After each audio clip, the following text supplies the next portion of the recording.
So MTI is no longer supporting the eSale website and has moved to a program called MyTurf. Website is myturf.toro.com. So this is just going to be a quick rundown of how to order parts through MyTurf. So we're going to log in.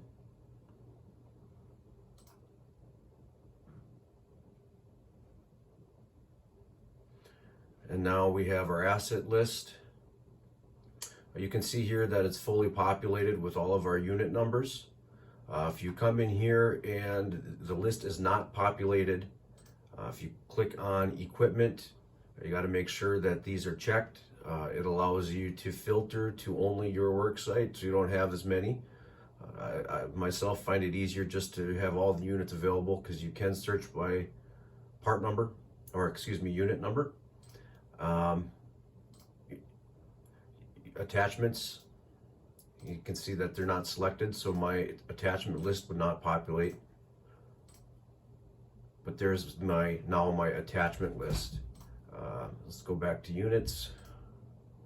These attachments are also attached to the units, so you probably won't have to really go to that attachment tab too often.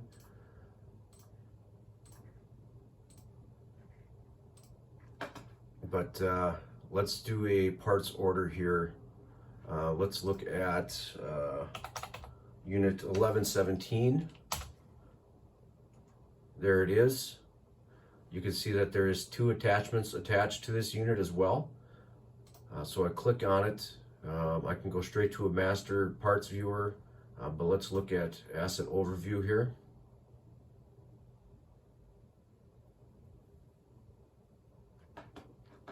All right, here's the overview of the asset. It tells you location, work group.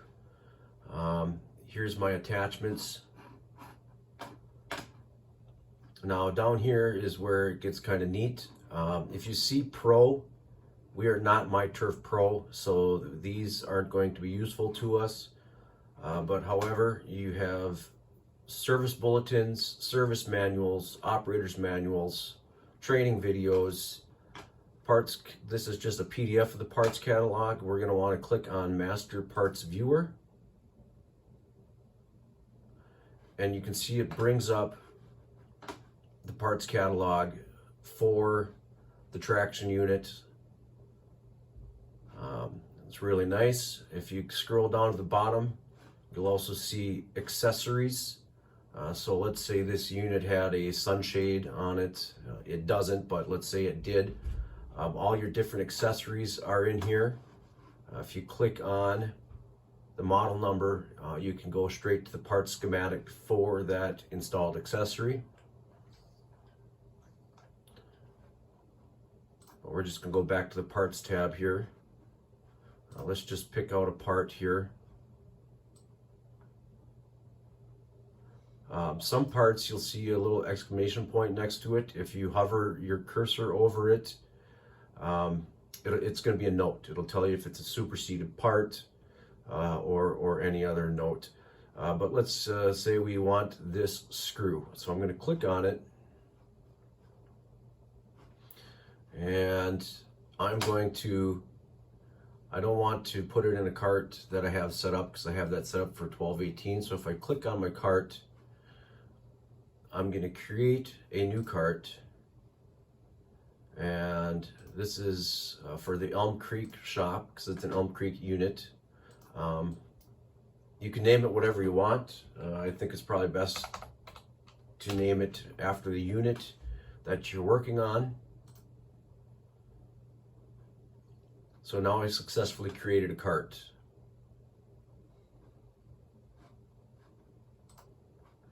So I pick out the parts I'm looking for. If I scroll down to the screen, I can hit Add to Cart.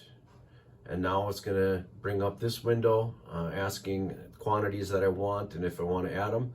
If I want to delete one of these, I can just delete it straight from here. Let's add these 6 screws to the cart.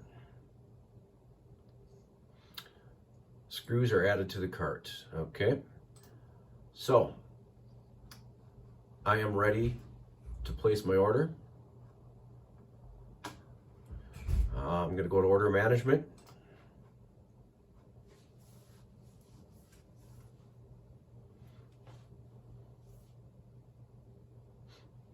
All right, I have some other carts already set up in here. Here's my 1117 cart.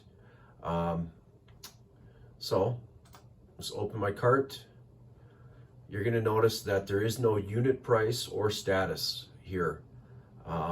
You have to click update prices.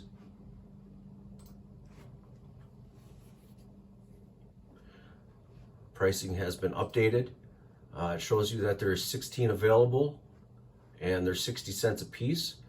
The reason that you have to do the update prices is you can keep a cart open for as long as you want. If there's a kit of parts that you like to order for Groundmaster 7200, let's say, you can just keep a cart with those parts in it and reorder as you need. Instead of having to go through, relook up the parts, you can just reorder a cart.